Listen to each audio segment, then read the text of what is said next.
सोचो, आप सुबह उठते हो, आंखें खोलते हो, फैन की आवाज सुनते हो, घर के बाहर सुबह की हल्की रोशनी दिख रही है।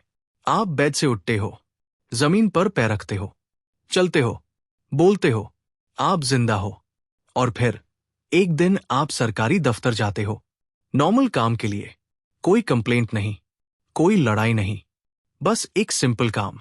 काउंटर के पीछे बैठा क्लर्क कंप्यूटर स्क्रीन की तरफ देखता है, कीबोर्ड पर कुछ टाइप करता है, फिर थोड़ा रुक जाता है, दोबारा स्क्रीन देखता है, फिर आपकी तरफ देखता है और बिना ज्यादा इमोशन के बोल देता है, नाम क्या बताया? आप अपना नाम रिपीट करते हो। क्लर्क थोड़ा सा चेयर के पीछे लीन करता है और फिर बोलता है, ये आदमी तो रिकॉर्ड में डेड है। आप पहले मुस्कुरा देते हो, सोचते हो शायद कोई और लाल बिहारी होगा या स्पेलिंग मिस्टेक होगी। इंडिया में पेपरवर्क में गलतियां होती रहती है। लेकिन फिर क्लर्क फाइल घूमकर आपको दिखता है, स्क्रीन पर क्लियरली लिखा होता है, स्टेटस डेड। उस मोमेंट पर आपकी बॉडी फ्रीज हो जाती है। ये कोई जोक नहीं है, ये कोई मिसअंडरस्टैंडिंग नहीं लगती।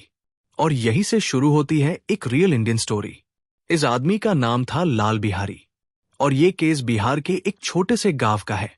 लाल बिहारी कोई फेमस इंसान नहीं था, ना कोई नेता, ना कोई ऑफिसर, ना कोई क्रिमिनल, बस एक आम गांव का आदमी जिसकी जिंदगी उसकी थोड़ी सी जमीन के अराउंड घूमती थी। गांव में जमीन सिर्फ प्रॉपर्टी नहीं होती, वो आइडेंटिटी होती है, वो रिस्पेक्ट होती है, वो सर्वाइवल होती है। और लाल बिहारी के पास जो जमीन थी वो उसके कुछ रिश्तेदार चाहते थे।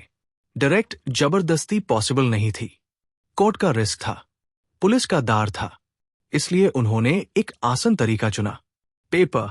गांव के लोकल लैंड रिकॉर्ड्स में एक छोटी सी एंट्री कर दी गई, लाल बिहारी डेड। ना कोई नोटिस, ना कोई वेरिफिकेशन, ना कोई सवाल, बस एक लाइन। और उस एक लाइन ने लाल बिहारी को सिस्टम के लिए नॉन एग्जिस्टेंट बना दिया। यूं सबसे पहले तब पता चला जब वो रेशन लेने गया। दुकान वाले ने लिस्ट चेक की और कहा, तुम्हारा नाम तो यहां ही नहीं।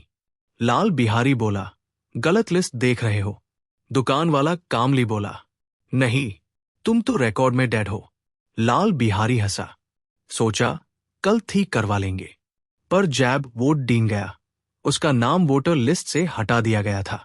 बैंक गया, अकाउंट पर रिस्ट्रिक्शन आ चुकी थी। पटवारी के पास गया तो जवाब मिला, डेड आदमी जमीन का मालिक कैसे हो सकता है? उस मोमेंट पर लाल बिहारी को पहली बार सीरियसली दार लगा, क्योंकि इंडिया में अगर पेपर आपके खिलाफ हो तो आपका जिंदा होना कोई वैल्यू नहीं रखता।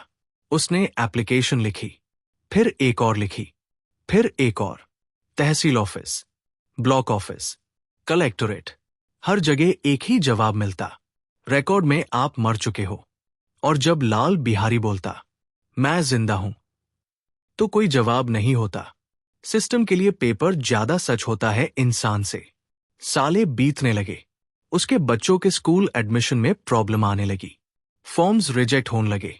टीचर बोलते, फादर का नाम डेड लिखा हुआ है, शादी के डॉक्यूमेंट्स में इशू, बैंक लोन इम्पॉसिबल, किसी गवर्नमेंट स्कीम का फायदा नहीं। वो सांस ले रहा था, पर लीगली वो एग्जिस्ट ही नहीं करता था। गांव वाले धीरे धीरे उस पर हंसने लगे। क्या फायदा लड़ने का? सिस्टम से कौन जीत सकता है? जमीन छोड़ दो।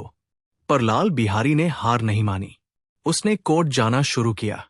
कोर्ट में पहली तारीख मिली, फिर दूसरी, फिर तीसरी। कभी जज नहीं आता, कभी फाइल नहीं मिलती, कभी केस ट्रांसफर हो जाता। और हर तारीख के साथ उसका केस और पीछे चला जाता, साथ ही साथ उसकी जिंदगी रुकती चली जाती। उसकी जमीन पर धीरे धीरे कब्जा होने लगा। वो देखता रहा, पर लीगली कुछ कर नहीं सकता था, क्योंकि कागजों में वो ऑलरेडी मर चुका था। और फिर एक दिन लाल बिहारी ने कुछ ऐसा सोचा जो कोई आम आदमी नहीं सोचता।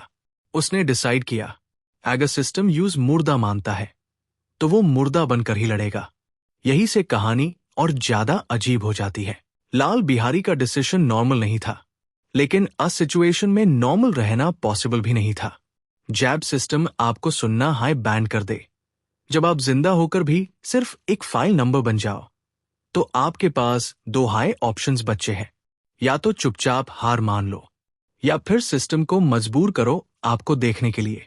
लाल बिहारी ने दूसरा ऑप्शन चुना। उसने सोचा, अगर सरकारी रिकॉर्ड के हिसाब से मेन डेड हूं तो मेन डेड बनकर हाई सिस्टम के सामने जाऊंगा। उसने प्रोटेस्ट का तरीका बदल दिया। कभी वो किसी नेता के घर के बाहर जमीन पर लेट जाता, बिल्कुल मुर्दे की तरह।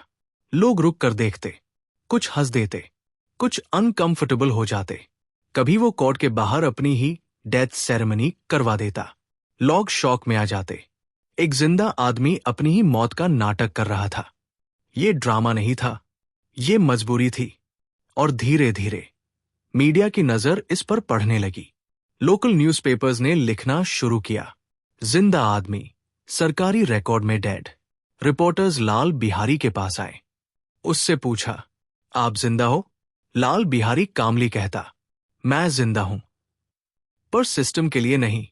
ये लाइन लॉगऑन के दिमाग में बैठ गई। ये सिर्फ एक आदमी का केस नहीं लग रहा था, ये पूरे सिस्टम पर सवाल था। मीडिया प्रेशर बढ़ने लगा। केस स्टेट लेवल से नेशनल लेवल तक पहुंच गया। गवर्नमेंट को रिस्पॉन्स देना पड़ा, लेकिन फिर भी कुछ तुरंत चेंज नहीं हुआ। कोर्ट ने कहा, प्रूफ लाओ। लाल बिहारी ने प्रूफ्स दिए, medical records, witness statements, affidavits. Doctors ने कंफर्म किया कि वो जिंदा है। गांव के लोगों ने स्टेटमेंट दिया कि वो रोज उनके सामने रहता है। पर सिस्टम धीरे चलता रहा। हर हियरिंग के बाद एक नई तारीख मिल जाती और हर तारीख के साथ लाल बिहारी का सब्र और टेस्ट होता गया। इस बीच उसकी जमीन पर पूरा कब्जा हो चुका था। फसल कोई और काट रहा था, पैसे कोई और कमा रहा था।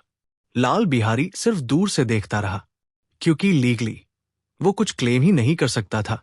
डेड आदमी के कोई राइट्स नहीं होते। और फिर लगभग 9 साल बाद एक दिन कोर्ट ने फाइनली डिसीजन दिया। जज ने फाइल देखी, प्रूफ्स देखे, स्टेटमेंट्स सुने और फिर बोला, हाँ, ये आदमी जिंदा है। बस इतना, सिर्फ एक सेंटेंस। उस एक सेंटेंस के साथ लाल बिहारी ऑफिशियली जिंदा हो गया। रिकॉर्ड्स अपडेट हुए, वोटर लिस्ट में नाम वापस आया, लीगल आइडेंटिटी रिस्टोर हुई। पर जो चीज वापस नहीं आई वो थी जिंदगी के 9 साल। 9 साल जहां वो वोट नहीं कर सका, 9 साल जहां वो लीगली एग्जिस्ट नहीं करता था, 9 साल जहां उसकी इज्जत और पहचान सिस्टम के नीचे क्रश होती रही। इस केस के बाद इंडिया में एक नया टर्म पॉपुलर हुआ, डेड लिविंग पीपल। ऐसे लोग जो सांस लेते हैं, चलती फिरती जिंदगी जीते हैं, लेकिन कागजों में मर चुके होते हैं। ये केस सिर्फ लाल बिहारी तक लिमिटेड नहीं रहा। बाकी लोग भी सामने आने लगे, जिन्होंने बताया कि उनके साथ भी ऐसा ही कुछ हुआ है। किसी को प्रॉपर्टी डिस्प्यूट में डेड डिक्लेयर कर दिया गया, किसी को इनहेरिटेंस के लिए, किसी को बस एक मिस्टेक की वजह से। और हर केस में लड़ना पड़ता है, कोर्ट, पेपर, प्रूफ, जिंदा रहने के लिए। ये कहानी सिर्फ एक आदमी की नहीं है, ये कहानी है पेपर की पावर की, सिस्टम की रिजिडिटी की, और इस सच की कि इंडिया में कभी कभी जिंदा रहना भी एक लीगल बैटल बन जाता है। सोचो, अगर कल सुबह आप उठो और सिस्टम बोले आप मर चुके हो, तो आप क्या करोगे? कैसे प्रूव करोगे कि आप जिंदा हो? और सबसे इंपॉर्टेंट सवाल, आप कितने साल लड़ पाओगे सिर्फ ये बताने के लिए कि आप एग्जिस्ट करते हो?